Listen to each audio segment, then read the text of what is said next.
So something that I've realized recently is that every time I finish a book or I watch a show or a movie, something that really struck with me, I'm unable to unarticulate. I'm not able to articulate. I'm unarticulating.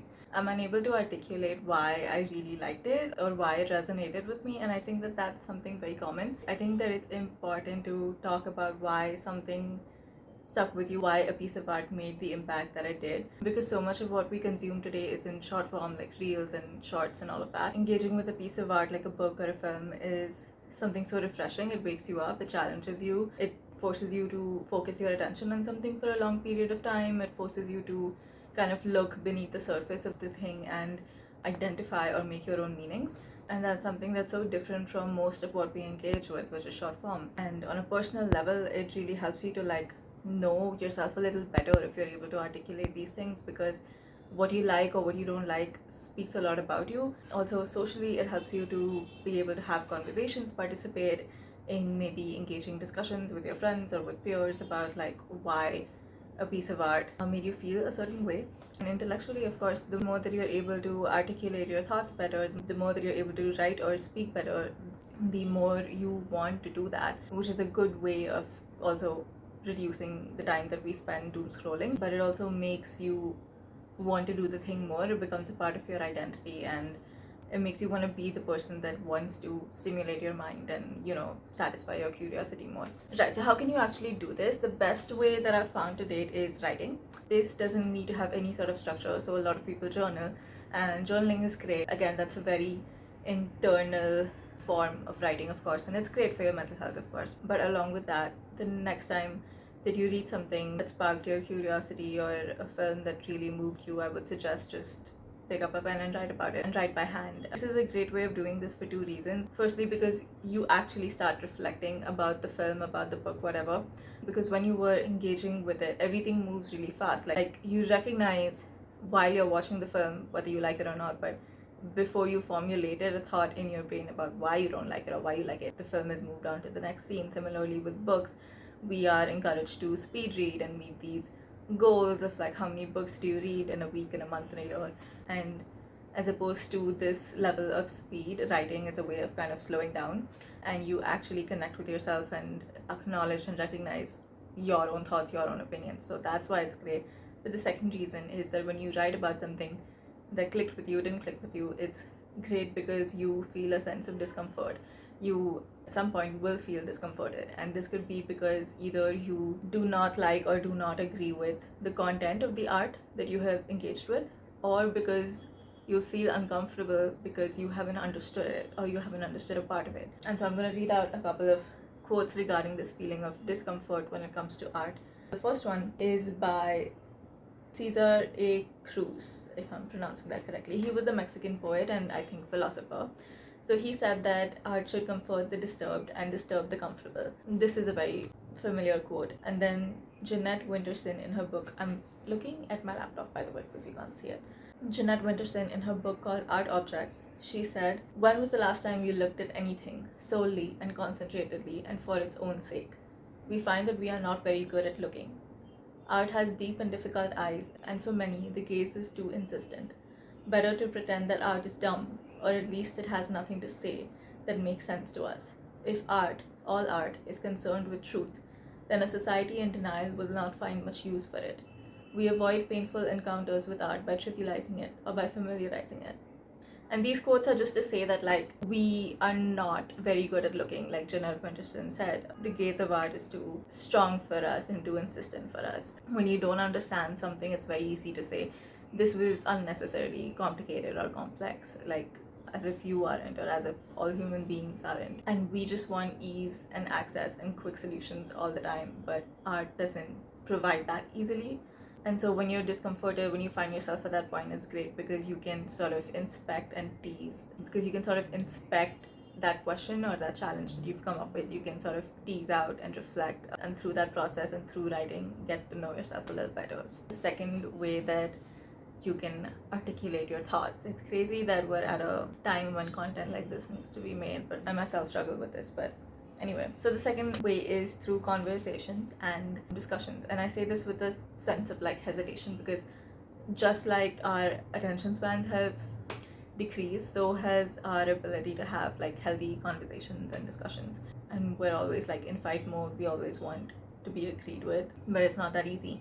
And so speaking to other people about your emotions, about what you felt about a piece of work that you engaged with, can be great. You can shine a new light on the same piece that you've engaged with, offer a new perspective. When that happens, either you are influenced, you think from a new point of view, or you find this kind of rebellious disagreement bubbling inside you when someone says something you don't agree with. And both of these things can offer like an interesting source of reflection for you to ponder upon, write about. So that's also great. So these two methods that I spoke about, writing and just conversing, kind of go hand in hand. And then the third way is actually creation. So whoever you are, whether you call yourself an artist or not, creation is, I believe, something that we're all kind of born to do. Whatever it is that you create, an automobile or a novella or a film, creation is great because, firstly, because it humbles you, because you yourself realize when you make art, you realize how difficult it is to say something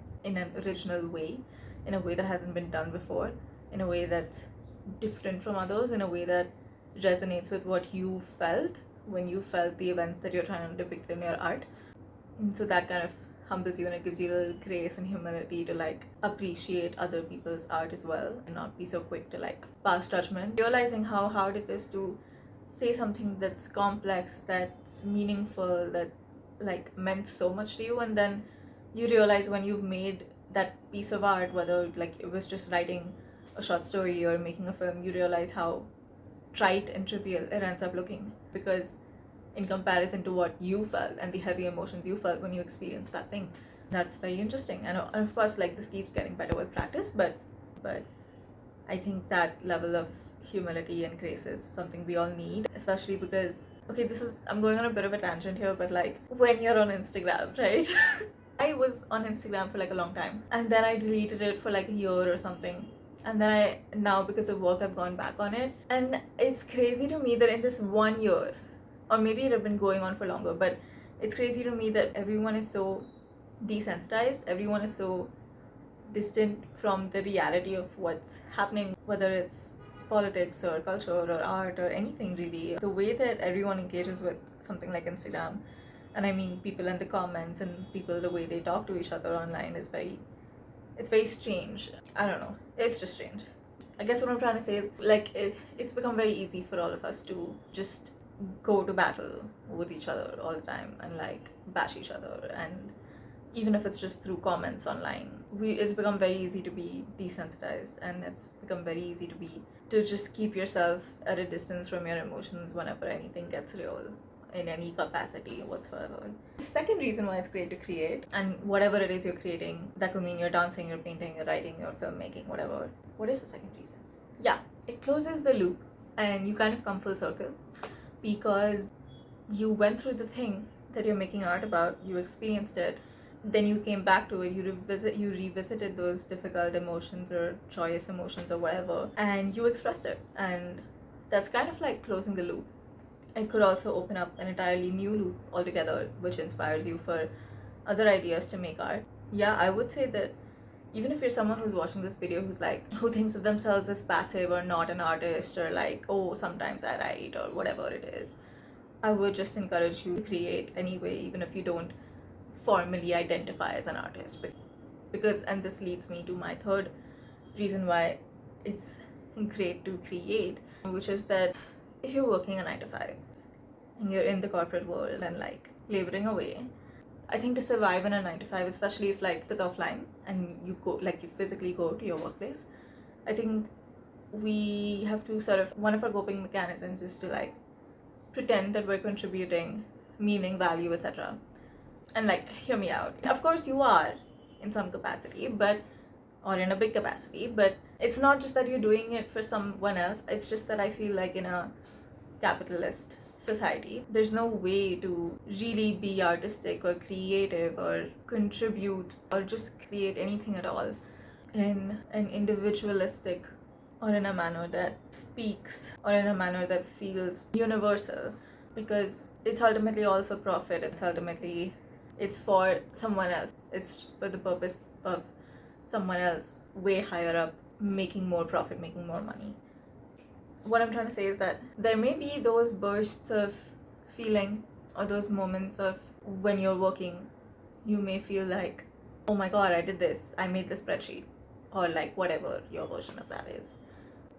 And this felt good, and my boss gave me feedback and it was good, and whatever, like client loved it, whatever. That is a fraction of your actual ability to create. And I don't know the person who's watching this, but I just know that because like we're all human. And I think in a video, like multiple videos ago, I had said that I was reviewing some book, one of the books up there. It was Of Human Bondage by Somerset Maugham, and I was reviewing it, and I said that there was a character in it who had raised this question to the protagonist of like, okay, why do you think we're all alive? What's the purpose of life? And so my answer to that at the time was like, we're all alive to experience all the waves of emotion, like all of them. That's why we're alive. We are made, we're in existence, we're existing, whatever, so that we can ride the whole spectrum of human emotions.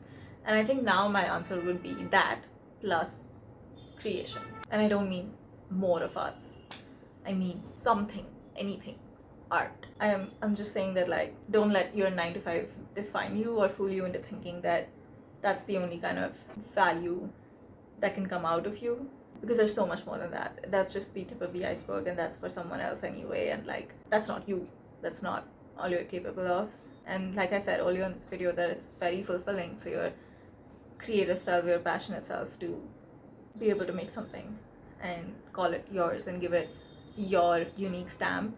It's just this satisfying feeling of like, hey, I experienced this, I felt this, I made this, and I'm sharing it with you, and this is how I felt. And that's always beautiful, that's always meaningful.